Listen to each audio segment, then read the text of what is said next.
Pulau Jawa dikenal angker pada zaman dahulu, hingga Syekh Subakir yang diutus menyebarkan agama Islam harus menghadapi tantangan hingga membuat perjanjian Sabdo Palon dengan roh halus penguasa wilayah yakni Ki Semar Badrayana. Perjanjian Sabdo Palon itu dibuat sebagai kesepakatan antara Syekh Subakir yang datang menyebarkan agama Islam ke Pulau Jawa, yang terkenal angker dengan roh halus penguasa wilayah Ki Semar Badrayana.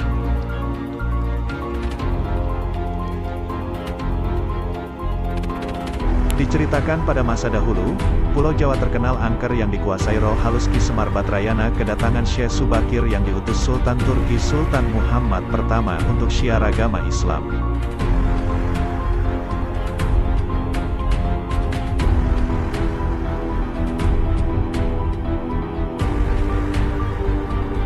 Namun kedatangan Syekh Subakir dalam melakukan syiar Islam di Pulau Jawa saat itu, harus mendapat rintangan hingga harus membuat perjanjian dengan Ki Semar Badrayana sebagai roh halus sebagai danyang atau penguasa wilayah.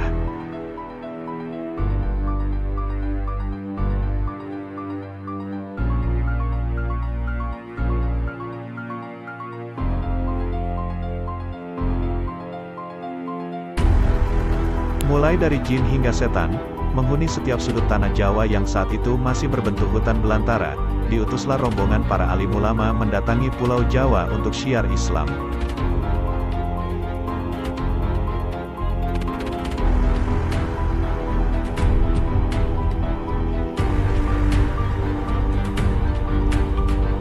Dalam perjalanannya menuju Pulau Jawa, Syekh Subakir terlebih dahulu mampir ke Prajakeling yakni sebuah daerah yang diduga terletak di India.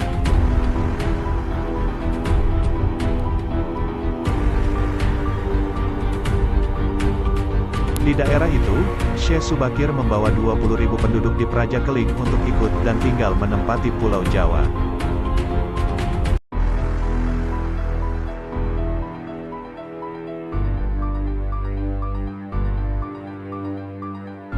Lalu apa hubungannya dengan meletusnya Gunung Semeru? Simak terus video ini biar tidak salah paham. Tapi sebelum lanjut ada baiknya tekan tombol subscribe terlebih dahulu dan nyalakan tombol notifikasi, biar tidak ketinggalan video-video selanjutnya. Terima kasih.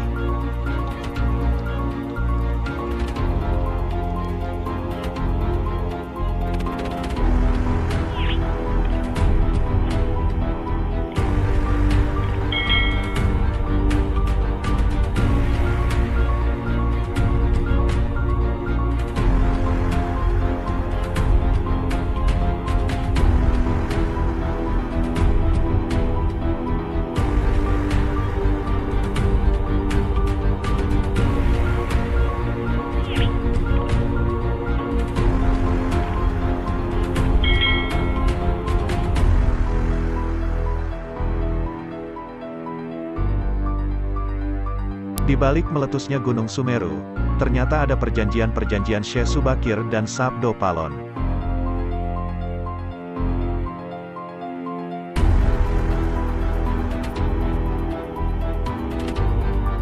Fenomena alam dan sosial yang terjadi di Nusantara saat ini tidak bisa lepas dari kisah masa lalu yang biasanya dikaitkan dengan fenomena sekarang, terutama bencana alam meletusnya Gunung Sumeru.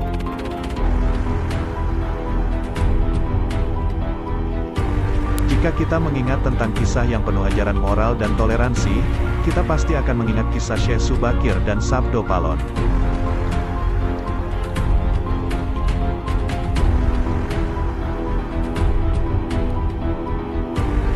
Dari kisah ini, kita bisa ambil pelajaran yang berharga tentang musyawarah di antara penyebar agama Islam dan tokoh yang dianggap penjaga tanah Jawa.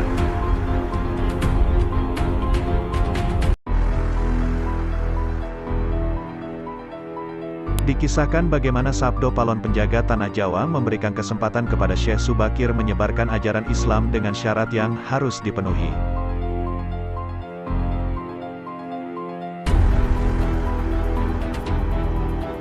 Jika syarat tersebut tidak dipenuhi, maka Sabdo Palon mengancam akan membuat goro-goro di masa yang akan datang. Kisah ini sudah banyak dipercayai oleh masyarakat terutama di tanah Jawa.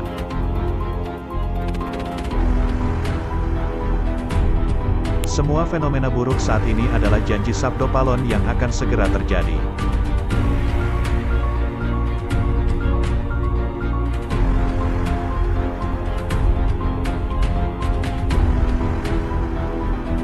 Syekh Subakir adalah ulama dari Persia yang diutus Sultan dari Turki menyebarkan ajaran Islam di Tanah Jawa. Beliau dianggap orang yang paling berjasa dalam menyebar agama Islam di Jawa. Namun, diceritakan penyelenggaraan agama Islam di Jawa mengalami banyak hambatan lantaran masih kuatnya orang Jawa dalam memegang kepercayaan lama.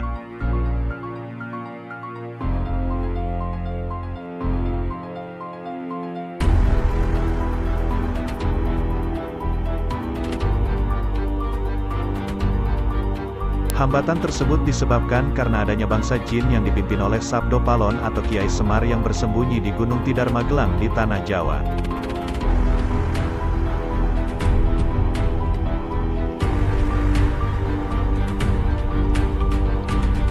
Namun Syekh Subakir melakukan pembersihan dengan menancapkan tumbal berupa batu hitam di puncak Gunung Tidar yang menyebabkan seluruh Tanah Jawa bergejolak dan membuat bangsa jin merasakan kepanasan. Batu tersebut dikenal dengan nama Aji Kala Cakra, untuk menetralisir daya magis negatif dari bangsa jin. Selama 3 hari 3 malam, batu tersebut mengeluarkan hawa sangat panas hingga para lelembut terpaksa menyingkir ke Laut Selatan Jawa.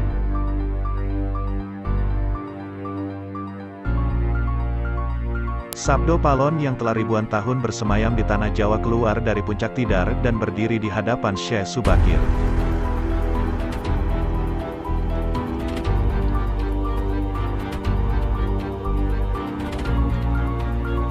Konon keduanya sempat terjadi adu kesaktian selama 40 hari dan malam, hingga Sabdo Palon kewalahan dan menawarkan gencatan senjata.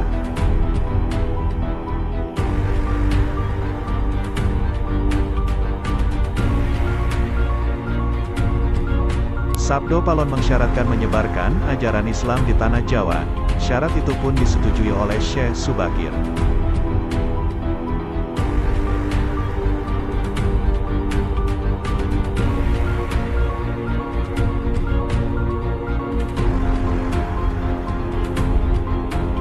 Pertama, penyebaran ajaran Islam tidak boleh dilakukan dengan cara paksaan apalagi dengan jalan peperangan.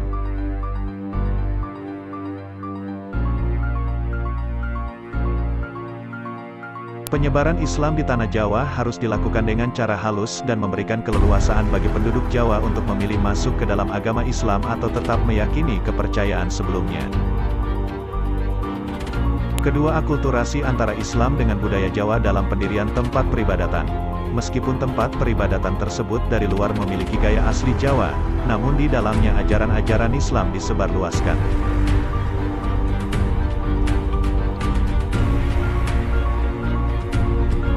Ketiga, kerajaan Islam diperbolehkan berdiri di Tanah Jawa, tapi, raja pertama haruslah anak campuran, maksudnya orang tua sang raja memiliki campuran agama.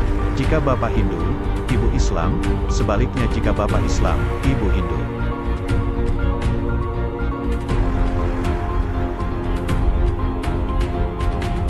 Keempat, tidak boleh mengubah orang Jawa menjadi orang yang kearab-araban.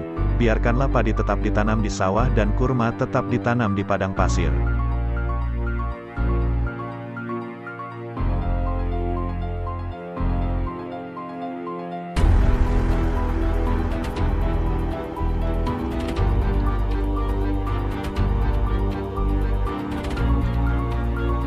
Orang Jawa harus tetap menjadi Jawa dengan segala budi pekerti dan kepribadian asli orang Jawa. Jika orang Jawa sampai hilang Jawanya, 500 tahun lagi Ki Semar berjanji akan muncul lagi dengan membuat goro-goro.